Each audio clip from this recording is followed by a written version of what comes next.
오늘 주시는 하나님 말씀은 요한복음 21장 15절부터 25절까지의 말씀입니다. 그들이 조반 먹은 후에 예수께서 시몬 베드로에게 이르시되 요한의 아들 시몬아 내가 이 사람들보다 나를 더 사랑하느냐 하시니 이르되 주님 그러하나이다. 내가 주님을 사랑하는 줄 주님께서 아시나이다.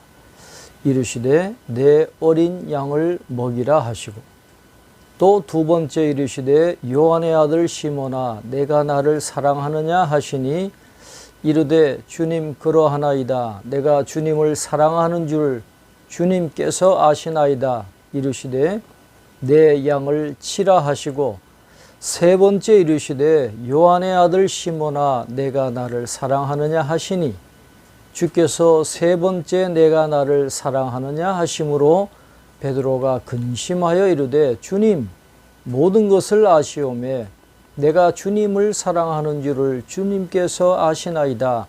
예수께서 이르시되 내 양을 먹이라 라고 말씀합니다. 이 같은 대화 중에 예수님은 세 번이나 내가 나를 사랑하느냐라는 질문을 하시는데 베드로가 세 번이나 예수님을 부인한 것과 대조를 이루고 있다고 할 수 있습니다. 아마도 제자들은 베드로가 세 번이나 예수님을 부인했다는 사실을 알고 있었을 것입니다. 그래서 예수님은 제자들이 모여 있는 그 자리에서 베드로를 새롭게 하셨고 그런 과정을 통해서 그들에게 베드로의 신앙을 재인식시켰다고 할 수 있습니다. 처음 두 사랑은 아가파오, 즉 신적인 사랑이 쓰였고 세 번째 질문의 사랑은 필레오, 친구와의 우정 같은 사랑이 쓰였습니다. 예수님이 결국 베드로에게 내가 나를 신적 사랑이 아닌 친구로서의 사랑으로라도 사랑할 수 있겠느냐라고 물어보신 것입니다. 주님을 사랑한다는 베드로의 대답에 예수님은 세 번씩이나 사명을 주시면서 그의 권위를 회복시켜 주고 계심을 볼 수 있습니다. 내가 진실로 진실로 내게 이르노니 내가 젊어서는 스스로 띠띠고 원하는 곳으로 다녔거니와 늙어서는 내 팔을 벌리리니 남이 내게 띠띠우고 원하지 아니하는 곳으로 데려가리라. 이 말씀을 하심은 베드로가 어떠한 죽음으로 하나님께 영광을 돌릴 것을 가리키심이라. 이 말씀을 하시고 베드로에게 이르시되 나를 따르라 하시니라고 했습니다. 예수님께서 베드로의 권위를 회복시켜 주셨기에 이제 그는 과거에 장담하던 것처럼 주님을 위해 기꺼이 죽을 수 있는 신앙을 구비하게 되었습니다. 그런 베드로의 순교에 대해서 예수님이 말씀하신 것입니다. 성경에는 베드로가 언제 어디서 어떻게 순교했는지 말씀하지 않습니다. 그러나 기독교 초기 문헌들 가운데 로마의 감독인 클레멘트가 고린도 교인들에게 보낸 서신에서 베드로가 바울과 함께 로마에서 순교당했다라고 기록하고 있음을 볼 수 있습니다. 아마도 네로의 대박해가 절정에 달한 때인 기원 후 63년 내지 64년에 베드로가 순교한 것으로 추정할 수 있습니다. 베드로의 순교를 예언하신 주님께서 베드로에게 나를 따르라 말씀하십니다. 베드로야 이제 너는 죽기까지 나를 부인하지 말고 온전히 나를 따르라 하는 촉구와 격려의 말씀이라고 할 수 있겠습니다.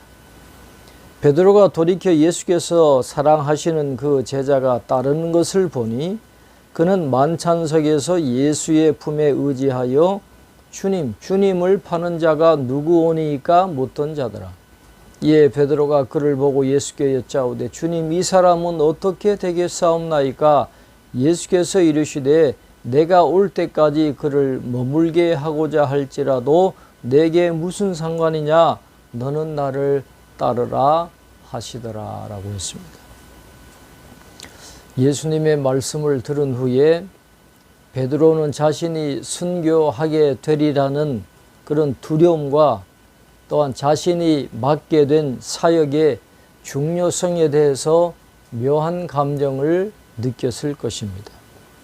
그러던 차에 자신의 뒤에 서 있던 예수님이 사랑하시는 제자에 대해서 호기심을 가졌습니다.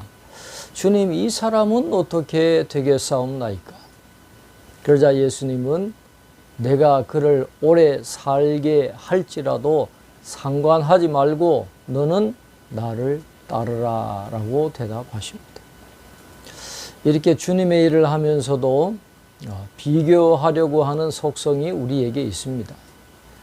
그러므로 우리는 마땅히 생각할 그 이상의 생각을 품지 말고 오직 하나님께서 각 사람에게 나눠주신 믿음의 분량대로 지혜롭게 생각하며 처신해 나가야 되겠습니다.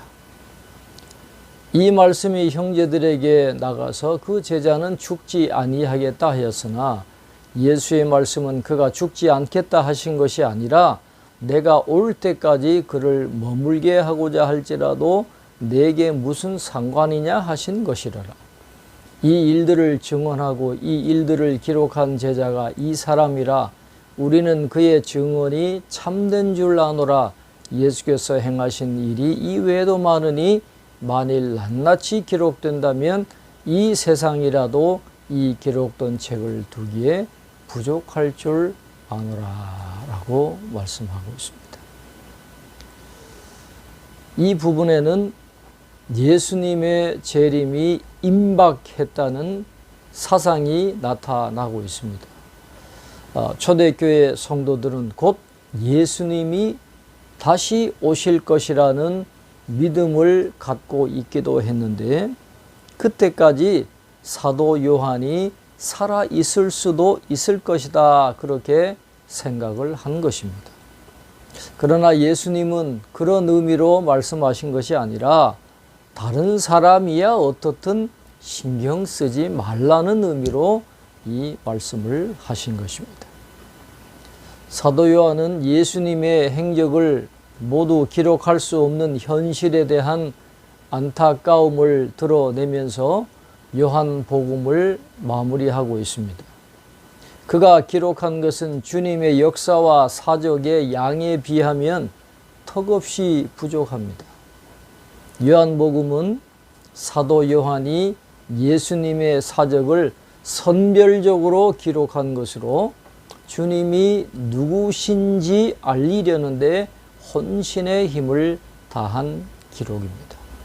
성경을 읽는 자들로 하여금 예수님을 믿도록 돕기 위해서 이 요한복음을 기록한 것입니다.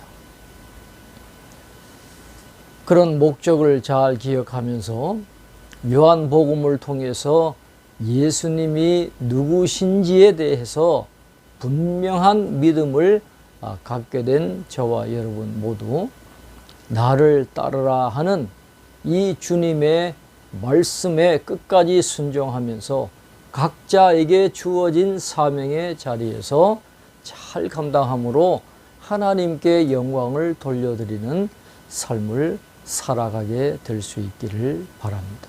기도하겠습니다.